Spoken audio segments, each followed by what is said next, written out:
You start the game, enter your name, and answer some questions that fundamentally change what you will be able to see during your playthrough. They do nothing. After not asking any tutorial questions like a real gamer, you look at the series of menus and question your decision to not ask any tutorial questions. On the market you can buy and sell monsters. There are 6 purebred monsters you can buy here. Mochi and Zoom are always available. Suezo and 3 others rotate based on the season. The Shrine is the other option you have to get monsters. Slates are for people that played Monster Rancher 1. You didn't. Disc stones allow you to select a song or album from a list and generate a monster based on that. This is the main way to get monsters. Keep in mind that the game released in 2021, so you will need to use some old songs or click the random button. If you try to generate a monster based on Finely Rich, you will be informed that you are not allowed to. That is because you first have to unlock that monster species. If you try to generate a monster based on Finely Rich Deluxe, you will get a monster called Stinger as seen by the card data. Stinger has Naga as its main breed and Zoom as its subbreed. What this does or how you are supposed to know that is not important.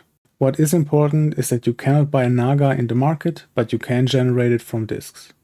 While there are only 6 available monsters at the market, there are 16 available at the Shrine, including the 6 from the market. There are a few special monsters, special subbreeds, and special monsters that you can get if you are lucky or unlucky. Important to know, discs do not get used up. You can generate as many copies of a monster as you want from any song at the Shrine. Do not feel like you ever wasted something. The lab is for later. The job is a scam. File lets you save and load, and on a ranch you can go to your ranch with your monster. So go get your monster either from the market or the Shrine and then click on Monster Data and have a look at your monster. By going to the right twice you can see what it likes and dislikes. Maybe take that into consideration 2 seconds from now.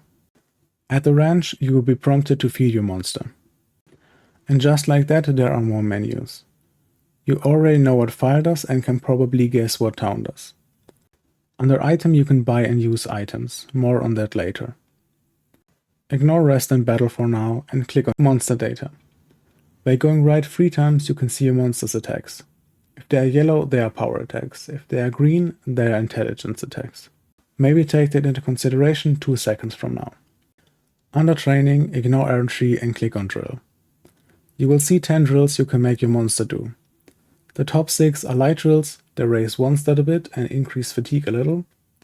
The bottom 4 are heavy drills, they raise 1 stat a lot, 1 a bit, lower 1 stat a bit and increase fatigue a lot. There are usually 4 outcomes: failing giving no stats, cheating giving little stats, succeeding giving the normal amount of stats, and a great success giving extra stats. The better your monster's nature, the more likely you get a great success, and the less likely your monster will cheat. You can improve your monster's nature by scolding it when it cheats, praising it when it does great, or feeding it sour jelly from the store. This will be most of what you do. But if you just train it every week, things will not go that well. Every week, Cold will tell you about the monster's fatigue level, and only at the start of the month will Cold tell you if the monster is stressed. You can and should keep the fatigue and stress levels low. Rest lowers fatigue a lot, stress a little, and avoids doing anything that fatigues or stresses your monster for that week. To reduce fatigue further, you can feed it mangoes or nuts oil from the shop. To reduce stress further, you can feed it mint leaves from the shop or feed it more expensive food at the start of the month. If you win the Gemini tournament, held every 4th week of May, you get a Gemini pot. At the start of every month, they reduce stress a little just by having them in your inventory. Then just feed it a tablet at the start of every month, and alternate between nuts oil with a hard drill and mint leaf with a light drill while holding 10 Gemini pots. Massive gains, happy monster, easy game, and you broke, game over. The main resource in the game is money.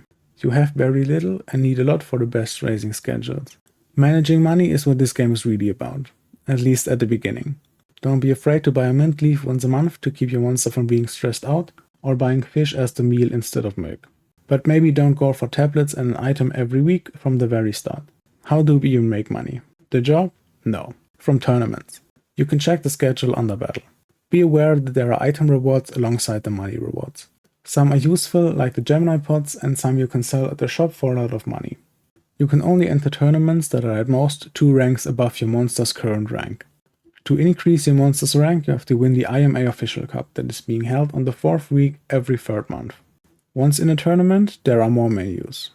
Withdraw surrenders that round, drop out surrenders all rounds of the tournament. Why would you do that? To not get injured or worse, if you already know you cannot win. i.e. never. Information is a waste of time. Time to battle. Here we have a crucial decision to make. Do we control the monster, giving us a huge advantage over the AI opponent? Or do we let the brain-dead AI control our monster? The natural question is, why would you ever pick AI control when controlling yourself is much stronger? Now, this might be my gambling addiction speaking, but consider this. Your monster being about to lose by timeout, then finally using the right attack and winning at the last second is fun. Ultimately, it is your choice, and since you have to pick for every battle, you might as well try both. After your monster got destroyed in its first tournament because it stared at the opponent for 10 seconds doing nothing, you might ask yourself, is this all? Do I raise stats then wait for a minute until my zoom claws the opponent to death? Welcome to Errantry. By paying 2 grand you can send your monster to Dagestan for 4 weeks. There they can learn a new attack, get some stats and sometimes even fight a boss at the end to get your money back. When you select one of the 4 locations, the old dude will tell you if you can unlock a new technique, but it may only be a 3% chance to get the technique. Enter at your own risk or save before you enter and try again until you get it.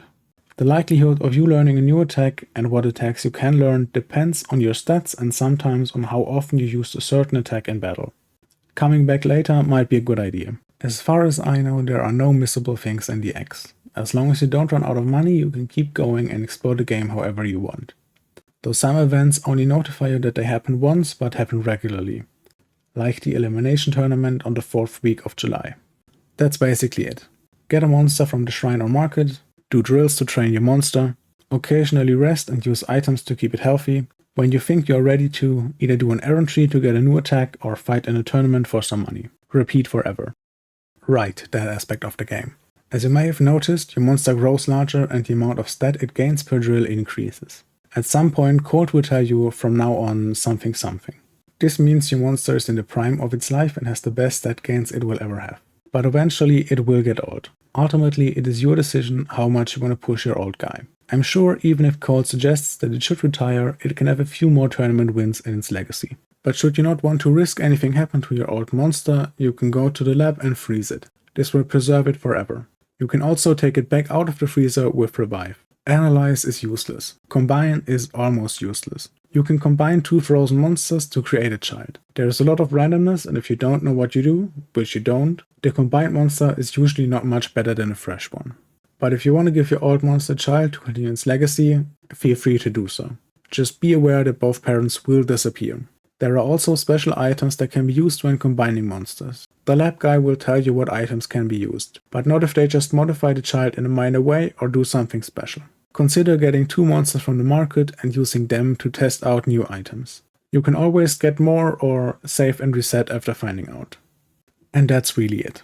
Final advice, there's a website called legendcup.com that has everything you need to easily beat the game. Cheap schedules, a planner, full details on every move and how to get them, artist song combinations for every monster, a guide to unlock everything, details on what every item does and how you can get them, and much more. Do not use them.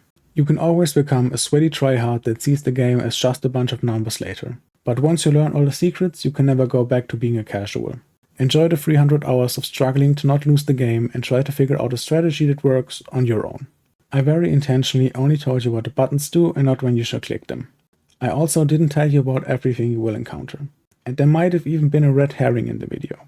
But you should figure that out on your own. Once you think you are done with the game, go check out Moosebones and consider joining the number crunching competitive side of the game. It's very different but a lot of fun as well. Don't rush into it, take your time.